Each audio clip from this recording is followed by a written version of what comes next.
그래서 이번 주 경기를 좀 봤는데 지금 아스날하고 맨시티 빼고 다 각 팀들이 욕 나오는 상황이거든요. 개웃기긴 하단 말이야. 이게 어제까지만 하더라도 포스테코글루 경질해라 뭐 이런 얘기도 있었고요. 부임은 잘 만드는데 왜냐면은 원정도 아니고 홈에서 썬더랜드한테 1대0으로 졌잖아. 그리고 결국에 첼시도 퇴장 시비가 있었다고 하지만 뭐 교체 관련해서 이제 뭐 얘기 있어가지고 그 증거에 관해서도 막 책임 물어라 이 얘기 있고, 그리고 아르네 슬롯은 경질까지는 당연히 안 가겠지만 얘기가, 근데 사람들이 빡칠 만한 포인트가 뭔지는 알 것 같고 경기력적으로 아예 닦였으니까. 그리고 프랭크도 경질하라는 소리가 있었거든요. 과열된 분위기 속에서는 그것도 말이 안 되긴 하겠지만. 그리고 뭐 아모림은 상수로 그 얘기를 듣고 있고. 내가 본 경기들만 좀 리뷰를 하자면 팰리스랑 리버풀은 경기를 볼 수가 없었던 게 첼시랑 겹쳐가지고 맨시티랑 벌리도 못 봤는데, 첫 번째로 봤던 게 맨유랑 브랜트포드거든요. 맨유 브랜트포드 봤던 거 생각하면은 진짜 우가르테 얘기를 안 할 수가 없는데, 개인적으로 느끼는 바로는 전반 한 10분에서 15분까지는 우가르테가 잘해요. 다시 봐도 그렇게 느낄 것 같아. 매번 그렇게 느꼈고, 뭐 아닌 부분도 있었다고 생각할 수도 있겠지만 문제는 그 분기점을 넘어가면은 애가 심각하게 망가지거든요. 그래서 전에 어제 말했던 것처럼 애가 경기력 유지를 못할 만큼의 집중력이 없는 것 같아요. 그게 진짜 아쉬운 것 같아. 막 15분 전까지만 하더라도 브루노 페란데스의 진짜 적임자 같고, 오늘은 다시 봐도 되나? 그냥 괜찮은데 이런 생각 들다가도 그냥 ADHD 마냥 나중 가서 갑자기 망가지는 게 너무 많이 나와서, 그러고 나서 브랜트포드한테 중원 딱 끼고 뭐 어떻게 되고 해서 경기 흐름 넘어가고 스코어 1대3 빡 박혀버리고. 그리고 바인디르는 내가 키퍼 관련해서 코멘트 많이 했잖아요. 삼선은 삼선이지만 나는 메뉴가 왜 바인디르랑 라멘스로 시즌을 시작하려는지 모르겠다. 저거 진짜 이해 안 간다. 바인디르는 생각보다 서브치곤 되게 잘하는 것 같더라고요. 뭐 아쉬웠던 구석은 그나마 마지막에 그 실점을 할 때 중거리가 분명 사각지대도 아니었고 굴절도 없었고 어느 정도 중앙으로 날아오고 있었고 시야가 열린 상태였거든요. 근데 거기서 그 옌센의 중거리를 못 막았다는 거, 그게 조금 나는 감점 요소가 되는 것 같은데, 바인디르가 이번 시즌을 풀로 치르는 데 있어서 막 아직까지 막 강력한 믿음을 주는 건 아니지만 그래도 이 정도면은 뭐 봐줄만 하다 이 정도가 되는 것 같고. 근데 역시나 돌고 돌아서 3선 문제는 얘기가 안 나올 수가 없는 것 같아. 그리고 쿠냐가 약간 습성이, 내 생각에는 이거를 안 좋게 보면 탐욕이라고 하지만 좋게 보면 책임감이라고 할 수 있는 거거든요. 울브스에서 원장 축구를 해서 그런지 모르겠는데 자꾸 지가 뭘 할라 그래. 무리해서라도 도전을 하거든요. 개인적으로 느꼈던 장면 중에서는 아크 정면, 거기에서 약간 우측 페널티 박스 바로 앞에 거기서 슈팅을 때리는 시도가 좀 이해가 안 갔던 게, 앞에 블락이 명백하게 있었고 그리고 이제 우측면에 브루노 페란데스가 침투하고 있었단 말이에요. 근데 거기서 슈팅 때리는 게 조금 이해가 안 갔어. 이타적인 플레이로 풀어보다 보면은 경기를 훨씬 더 쉽게 접근할 수 있었을 텐데 분명히 너무 무리한 도전을 하는 게 아닌가라는 생각을 가끔 하게 됐는데, 맨유 브랜트포드 경기에서 좀 더 하게 된 것 같아요. 중거리 시도가 조금 무리스러웠던 것 같아. 그 습관을 좀 버려야 될 것 같습니다. 그리고 첼시 브라이튼은 산투스가 진짜 인간 수준이 아닌 실수를 했고, 산체스가 레드카드를 받았을 때는 그거는 감독의 책임이 좀 있다고 보거든요. 왜냐면은 경기 시작했을 때 애초에 저 대갈 장군 세슈코를 누가 막을 건가, 이게 잘 판단이 안 섰단 말이에요. 근데 역시나 경기 시작하자마자 3분 만에 세슈코한테 찰로바가 헤더를 따이고 거기서 뒤로 와가지고 은베모한테 볼이 전달되면서 퇴장이 나왔잖아요. 그래서 이거는 전략적인 패배다. 경합을 아예 견제를 할 수 있는 카드를 넣지 않은 채로 노출된 상태에서 나온 참사니까, 그래서 전략적인 패배다라고 생각을 했는데, 마레스카가 수비랑 수비형 미드필더한테 많은 부담을 실어주는 건 맞다고 하더라도, 근데 이번에 산토스가 브라이튼전에서 실수했던 거는 그거는 부담이 좀 덜한 장면이었다고 생각하거든요. 거기서 터치를 그렇게 가져가냐, 터치인지 백패스인지 구분이 안 갈 정도로 어중간한 상태로 공이 뒤로 퉁 흘러갔는데 거기서 레드가 나온 거, 찰로바의 태클이 빗나가서 걔가 잘못했다라고 말할 수도 있긴 한데 찰로바한테 너무 힘든 싸움이 아니었나? 공을 건드릴 수가 없었어요. 뒤로 넘어가는 흑볼을. 리터가 달리기가 얼마나 빠른데, 게다가 또 기술적인 선수고 그 완벽한 득점기를 열어버린 선수를 좀 더 문책을 해야 되지 않나. 근데 마레스카에 관해서는 그래도 아직까지는 나는 긍정적으로 보고 싶은 게, 2연패를 당하긴 했지만 둘 다 레드카드라서 그나마 변호가 되는 것 같아. 감독 입장에서 결국에 레드카드가 나온 거는 너무 힘든 싸움을 들어가게 되는 거고, 대처를 잘못했다 이건 동의하지만 그 대처를 잘하길 바라는 것도 뭐 팬으로서 할 수 있는 권리라고 말은 하지만, 사실 퇴장당했을 때 대처를 잘할 수 있는 사람은 거의 없다시피 하다고 보거든요. 그나마 좋은 대처라고 보일 만한 것들은 있어도 그 대처를 한다 그래서 이긴다는 보장이 안 되니까. 11대 11로 끝까지 싸웠다가 지는 경기 나오면 그때 비판하려고요. 바이에른 미넨 원정은 너무 힘든 경기니까. 홈 경기에서 누군가를 만났을 때 11대 11로 붙어서 진다? 그러면 진짜 졸라깔 것 같은데, 아직까지는 그래도 조금 정산 참작을 좀 하는 편. 토트넘하고 울브스 그 결과지만 보면 1대 1이고 토트넘이 개 못했다 이 생각하실 수 있는데, 잘했다고 말은 안 하지만 전반전은 울브스가 상식선을 벗어난 부진을 보였거든요. 너무 못하고, 특히 황희찬이 진짜 부진을 너무 심각하게 해서 한 3, 40분 때 황희찬을 생각하니까, 아 황희찬 이거 교체해도 되겠다 45분에. 이 생각이 딱 났어요. 그 정도로 진짜 너무 못했었고, 울브스가 경기가 그렇게 밀리고 있는 상황에서 토트넘이 또 타격을 계속 했는데 뭐 하나 골대 맞고 뭐 하나 아쉽게 안 들어가고 이래가지고 45분이 딱 끝나버리고 그 다음에 완전 먹혔거든요. 울브스가 적어도 딴 곳은 이상하더라도 중원은 사람이 맞더라. 7번 8번이 누구냐면 안드레, 그 FM 본자 안드레, 걔랑 주안 고메스, 이 둘은 잘하더라고요. 그 둘이 진짜 그래도 보급형 엔소 카이세도 잘할 때처럼 계속 어그로 핑퐁 해주고 두 명한테 묶여도 볼을 파울 당하면서 차단당하는 게 아니라 어떻게든 볼을 끌고 가가지고 역습 진행시키고 이래서 그나마 울브스가 좀 할만했던 거지. 그거 아니었으면 진짜 끔찍했을 것 같아. 그래서 울브스의 희망은 그 정도가 있는 것 같아. 아리아스도 괜찮더라. 아리아스가 그나마 살아. 근데 걔 한 명으로는 아직 지탱이 안 되는 것 같아요. 울브스가 쿠냐 대체자 찾겠다고 지금 프로듀스 101 열었어요. 쿠냐 대체자를 5명 샀거든요. 그 중 하나만, 그러니까 프로듀스 101으로 따지면은 권은비 장원영급은 아니지만 그래도 최애나 정도만 뽑아내면은 성공인데 최애나급도 안 나올 것 같아서 그게 좀 불안 요소다? 이 정도? 라르센이 전반적으로 너무 고립이 되고 셀타비고에서 빅사인이 긁어가지고 사왔는데 너무 고립 많이 되고 얘가 진짜 뭘 해야 될지 아예 못 찾더라고요. 그런 환경을 제공한 게 울브스고, 라르센이 그 정도로 고립이 된 거는 진짜 오랜만이라 생각을 하고, 라르센은 그런 환경에서 뛰어본 경험이 많을지는 모르겠어요. 델랍이나 뭐 옛날에 미트로비치처럼 승격팀의 스트라이커로 뛰면서 고립이 되는 케이스는 아니잖아요.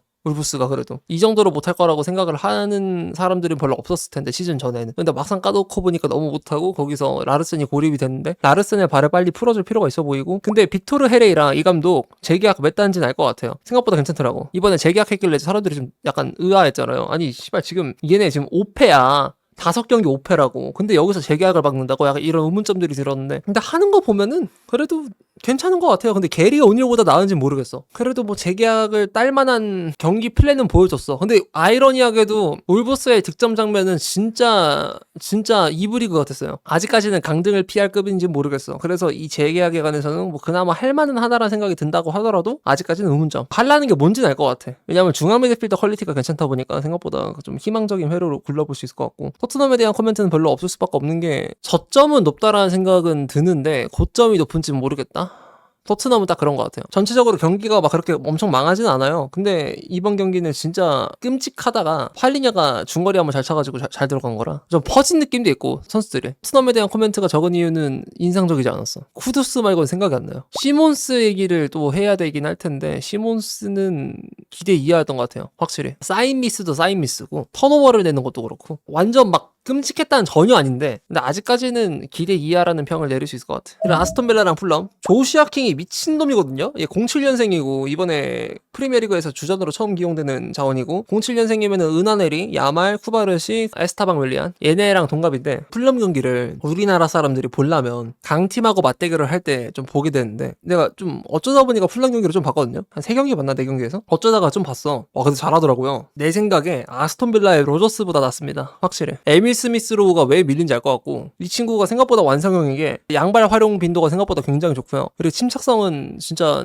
뭐 한 9, 7년생이 뛰는 것 같고, 그래서 사실 첼시전에서 이 선수가 골 넣었던 거는 오심으로 취소가 됐다 생각하거든요, 저는. 근데 어쨌든 데뷔골을 넣었던 선수고 역습 상황에서 지가 잘해가지고, 근데 이제 그게 취소가 됐을 뿐이지. 이 선수는 내년 여름에 가치가 진짜 높아질 것 같아요. 풀럼 로컬 보이거든요. 풀럼 팬들이 아마 진짜 많이 사랑하는 선수가 되지 않을까. 그리고 풀럼이 이번 시즌 생각보다 괜찮은 게, 지금 지난 시즌 리그 베스트급의 후보로 언급됐었던 로빈슨이 밀리고 세세뇽이 주전을 먹고 있는 상황이고, 칼빈 베시랑 안데르센이 생각보다 괜찮거든요. 이게 더불어서 베르게랑 루키치 중원은 뭐 지난 시즌하고 컨디션 그대로 유지가 되고 있고, 레노는 여전히 잘 막으면서 이워비랑 조슈아 킹 그리고 톱까진 다 좋은데 우윙이 너무 안 좋아. 축구 해제를 왜 급하게 데려왔는지도 알 것 같고, 이 경기 해리 윌슨이 진짜 부진을 많이 했어가지고 전형적으로 드리블 돌파 안 되는데 오른발이 아예 거세가 된 윙어. 왜 리버풀에서 쫓겨난지 알 것 같은. 아스톤빌라는 전반전을 완전 풀럼한테 개따위 당하고, 많이 아시던 상황에서 와킨스가 갑자기 부활을 해가지고 와킨스가 캐리를 해서 경기를 이겨버렸는데, 와킨스가 득점 그 장면 보면은 로빈 패스 딱 넘어오고 거기서 바로 칩샷으로 톡 해가지고 이렇게 넘겨서 넣었거든요. 근데 이게 칩샷이 조금 고도가 높은 게 아니라 진짜 고도가 진짜 개 높아가지고 딱 들어간 거야. 그래서 그거 보고 와, 그래 맞다, 와킨스가 원래 기술이 좋은 스트라이커였지 다시 생각이 나면서 얘가 진짜 부활할 수도 있겠다 이런 생각. 확실히 선수는 자신감이 중요한 것 같아요. 한번 골 넣고 나서 자신감 찼더니 아스톤빌라의 세 번째 골에는 큰 기여를 또 올려버리면서 승부를 끝마쳤어. 그리고 에밀리아노 마르티네스가 생각보다 좀 아쉬운 거는 예전에 그 포스가 안 나던데. 옛날에 에밀리아노 마르티네스 만나면은 숨 막혔거든요, 진짜. 와, 쟤를 어떻게 뚫지? 이런 생각 들어가지고 되게 답답하고 막 그랬는데. 근데 포스가 많이 죽은 것 같아. 그리고 엘리엇은 그냥 무난하게 하다가 교체 아웃이 됐고, 근데 로저스 얘기를 안 할 수가 없는데, 와, 로저스 이 새끼 플루크인가 봐요. 진짜 개 못함. 이번 시즌 내가 로저스를 볼 때마다 항상 이 생각이 들었어. 그래도 이 경기에서는 빅찬스 크리에이티드가 있긴 해서 완전 기여도가 없는 경기도 아니었고 까기만 하는 것도 이상한데, 이 경기에서 약간의 스탯 세탁이 아니었다면은 이 선수는 진짜 가치가 반으로 접혔을 것 같아요. 아스톤빌라가 요구하는 가격이 1억 파운드였잖아. 5천만 파운드를 지불해도 아깝다는 생각이 들 정도로 완전히 다른 선수가 됐어. 마지막 이제 뉴캐슬하고 아스날이 생각보다 지금 안티가 많아요. 왜 많은지 모르겠고, 솔직히 뭐 거친 거? 이거는 어느 경기나 다 나올 수 있는 건데 아스날이 유독 거칠다는 거에 좀 포커스가 많이 잡혀있는 것 같거든요. 그거는 뭐 CCBB가 갈릴 수 있으니까 보는 사람의 그 생각에 따라서. 다른 건 모르겠고 아스날이 우승 후보인 건 확실해요. 졸라 잘합니다. 나 세인트 제임스 파크에서 이렇게 압도하는 팀 처음 봤습니다. 이게 어느 경기장을 가더라도 세젠팍은 진짜 빡세고, 뉴캐슬이 지금 애초에 리버풀전을 제외하면은 계속 무실점을 해왔던 걸 기억하거든요. 리그에서 무실점을 계속 해왔었는데 오늘 그거를 2번이나 뚫어버린 게 아스날이잖아요. 미친 팀 같아. 뎁스가 진짜 너무 좋아. 뎁스도 뎁스고 수비 맨디는 그냥 원래 아스날에서 뛰던 새끼. 얘가 신입생이라 생각이 안 들어요. 아예 너무 잘 녹아들었고, 에제 같은 경우에도 생각보다 적응기가 필요가 없는 것 같고요. 왜냐면 리버풀은 지금 비르츠 적응기 어쩌고 저쩌고 하면서 시비 많이 걸리고 있는데, 에제는 솔직히 시비 걸릴 만한 기량도 아니고, 그리고 되게 잘하고 있고, 무엇보다 가장 중요한 거는 이 영입생이 와서 자극적인 장면을 보여줬어? 이게 중요하거든요. 근데 에제는 자극이 확실해요. 그래서 에제는 확실히 이런 말이 안 나오는 이유가 있는 것 같고. 와, 그리고 팀버가 오늘 진짜 아스필레코에서 본 줄 알았습니다. 고든을 지웠거든요, 경기 내내. 고든 지우고 빅찬스 크리에이티드에 진짜 훌륭한 기여를 했는데 그걸 유케레스가 날려먹어서 어시가 날아가긴 했지만, 팀버 원래 잘하는 거 알지만 대인 수비가 이렇게 환상적이었나라는 체감은 솔직히 덜 들었거든.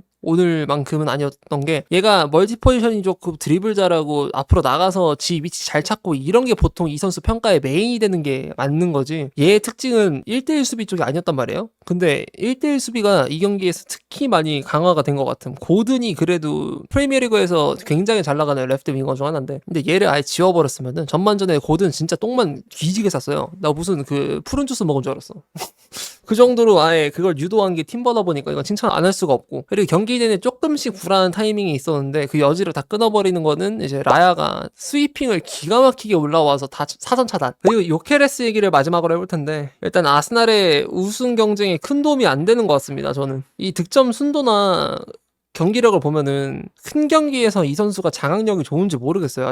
아직까지는 요케레스 때문에 뭐 승점이 드랍된 경우 뭐 이런 게 없어서 욕을 덜 먹을 수 있는 거라 생각하는데, 또 신입생이고 얼마 안 됐으니까. 근데 냉정하게 도움 별로 안 되는 것 같습니다. 양악력으로 샀다고 하더라도 그래도 큰 경기에서도 마크맨 여러 명 막 데리고 다니면서 좀 기여가 있어야 돼. 엘리골란이 큰 경기에서 침묵을 한다고 하더라도 도움이 됐던 이유가 그거예요. 물론 혼란하고 비교하는 게 박할 수도 있긴 하겠다만, 어쨌든 스트라이커가 묶인다면 최소한 그 역할 정도는 해줘야 되는데, 근데 그게 좀 안 되는 것 같고, 하베르츠가 없기 때문에 요케레스를 계속 써야 되잖아. 요케레스가 있는 기간 동안 아스날이 큰 경기에서 스트라이커로 큰 재미로 볼 수 있을지는 아직까지 미지수. 요케레스가 벌크업을 많이 했잖아요. 그래서 속도나 드리블로 느낄 수 있는 체감? 이게 죽고 경합으로 느낄 수 있는 체감이 좋아진 것 같아. 실제로 체감이 다 그런 게, 얘가 경합을 저렇게 잘 떴나? 물론 그라운드 경합은 다 칭찬을 많이 하지만 공중볼 경합 같은 거에 생각보다 힘이 좋거든요. 근육을 늘렸으니까 당연히 나온 결과겠다만, 근데 근육을 늘리면 당연히 이제 하체 거부하가 늘어난다거나 날렵함이 떨어질 수밖에 없거든. 근데 그게 떨어진 게 티가 나는 것 같습니다. 1대1에서 원래 저렇게 많이 틀어막히는 공격수 아니거든요. 와, 근데 유케레스 장점이 아예 죽은 것 같아. 사이드로 갔을 때 날렵해가지고